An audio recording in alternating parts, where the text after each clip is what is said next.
Orang-orang yang tertutup sama saja bagi mereka. Dijejali pengetahuan, dijejali ya berbagai macam nasihat, tidak akan membuat dia jadi terbuka qalbunya. Karena Quran tidak pernah berbicara ketertutupan dalam dimensi pikiran, tapi dalam dimensi qalbu. Tapi kalau dimensi qalbu sudah terbuka, dimensi pikiran menjadi terbuka. Nah, kita sering terbalik, ingin mengobati qalbu dengan cara menjejali pikiran dengan pengetahuan. Akhirnya pikiran hanya banyak pengetahuan, itu baru terbuka pikiran. Nah, terbuka pikiran tidak sama dan tidak identik dengan terbuka mata qalbu. Nah, kalau terbuka mata qalbu itu sholatnya jadi khusyuk, ya, jadi lembut. Karena apa? Sudah mengalir ya frekuensi ilahi, ya. Frekuensi kelembutan itu mengalir ke dalam dirinya. Jadi yang tertutup ya, tidak akan pernah bisa menjadi terbuka dengan cara dijejali pengetahuan. Karena cara untuk membuka yang tertutup tentu saja harus dibuka. Pintu baru bisa dibuka kalau kita tahu mana kuncinya dan tahu cara membuka kuncinya. Itu sebabnya tugasnya para nabi, para rasul ke alam semesta ini sesungguhnya adalah mengajarkan bagaimana cara membuka ketertutupan mata kalbu. Sebab itulah jendelanya jiwa. Kalau jendela sudah terbuka, mengalir energi ke dalam. Mengalir energi ke dalam. Energi cinta, energi kasih mengalir ke dalam. Energi kesabaran, energi keluasan, energi kelembutan akan mengalir. Sehingga yang keluar pun akan mengalir adalah energi-energi yang sama. Suatu saat anak saya sakit, yang paling kecil. Biasanya saya suka menangkap pesan, karena bagi saya sakit itu bukan musibah. Di balik musibah itu selalu ada berkah. Saya tidak pernah bertanya kepada Tuhan mengapa anak saya sakit, tapi pertanyaan saya selalu, Tuhan, pesan apa yang hendak Engkau sampaikan padaku lewat sakitnya anakku. Waktu itu anak saya yang paling kecil sakit, tipes, sehingga harus dirawat di rumah sakit. Karena saya sudah berpikir bahwa sakit itu adalah tanda-tanda Tuhan, sakit itu adalah Tuhan sedang membimbing saya untuk menunjukkan sebuah jalan. Jadi sesampainya di rumah sakit, ya, saya melihat sebuah tulisan, membuat sebuah tulisan. Tulisan itu sederhana, judulnya Hidup Sehat. Dan saya tidak akan pernah menangkap makna di balik itu kalau anak saya tidak sakit. Justru karena anak saya sakit, kemudian saya bisa mendapatkan pesan itu. Yang luar biasa, dibaca sekali, tiba-tiba kepala saya bisa nangkap. Lengkap semuanya di otak saya. Tidak berkurang, tidak ada yang kurang. Ini pesan dari Allah.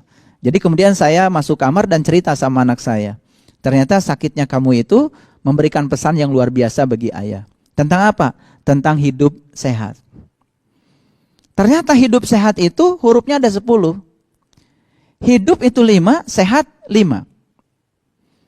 Bagaimana cara hidup sehat?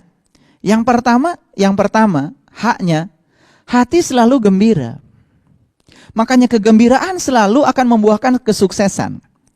Orang awam yang tidak mengerti, mungkin menganut pola, sukses dulu baru bahagia. Padahal ternyata tidak ada kesuksesan tanpa kebahagiaan. Makanya orang-orang yang mengerjakan sesuatu, ya tidak bahagia saat mengerjakan, insya Allah tidak akan sukses.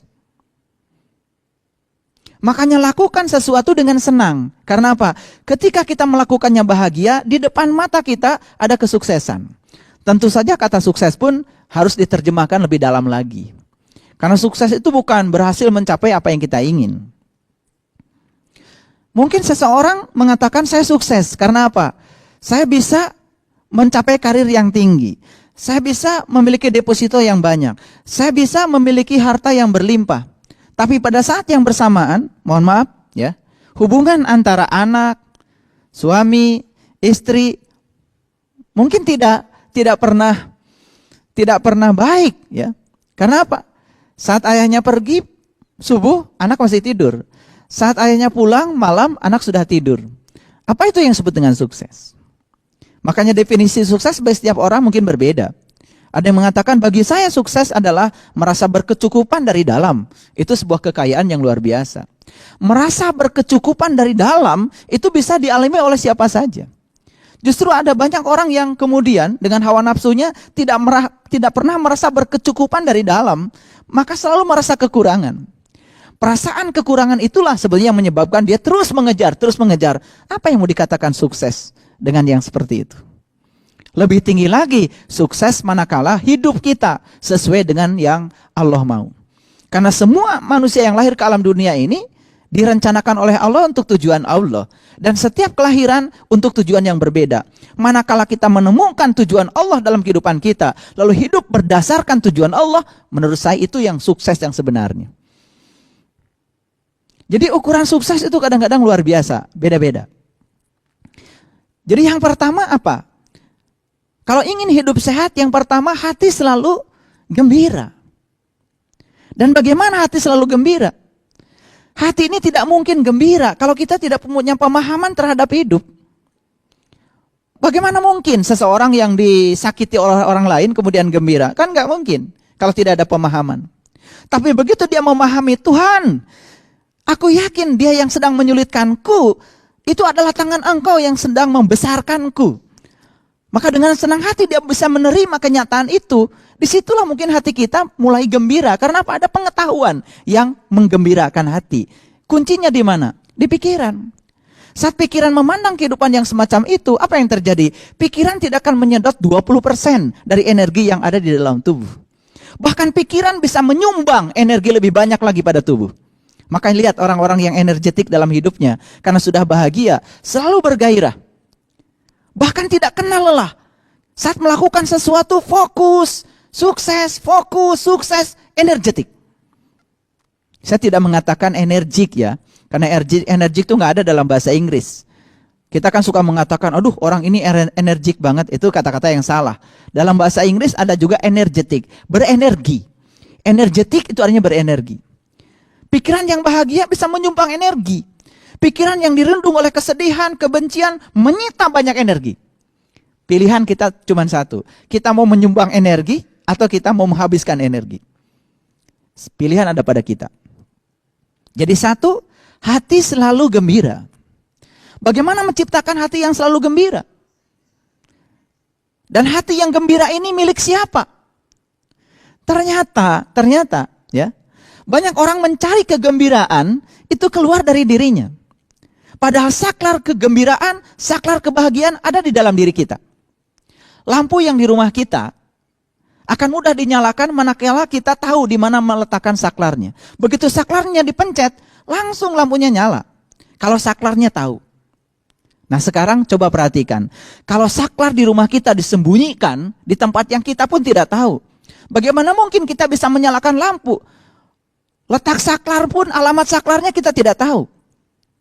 Jadi kegembiraan, kebahagiaan itu ada saklarnya. Dan saklar kebahagiaan itu yang harus menyalakan adalah kita sendiri.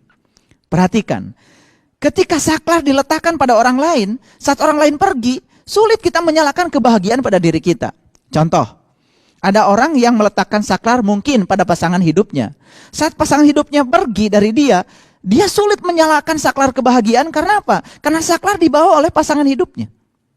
Ketika orang meletakkan saklar pada uang, ketika uang ada, mudah menghidupkan kebahagiaan. Saat uang tidak ada, kebahagiaan tidak akan mudah dihidupkan. Saklarnya tidak ada. Dibawa oleh ketiadaan uang. Lalu kegagalan kita selama ini apa? Kita selama ini sering meletakkan saklar di tempat yang keliru. Harusnya saklar kebahagiaan letakkan di dalam diri kita. Kebahagiaan itu adalah pilihan. Kebahagiaan itu adalah putusan kita. Saya mau bahagia, tidak bahagia, itu keputusan kita. Walaupun untuk keputusan itu diperlukan pengetahuan. Maka cari pengetahuan yang mendorong kita untuk bahagia. Dalam keadaan bahagia, apapun yang kita lakukan, pasti akan sukses.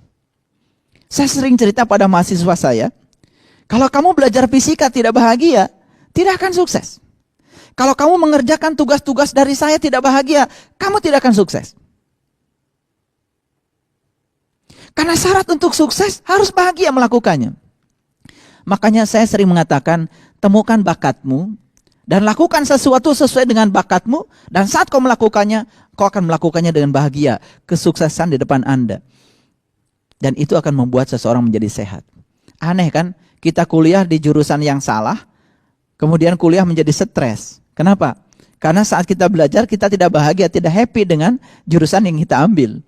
Kan itu kita sedang menyiksa diri kita sendiri. Nah itu karena kita tidak mengerti bakat kita sendiri.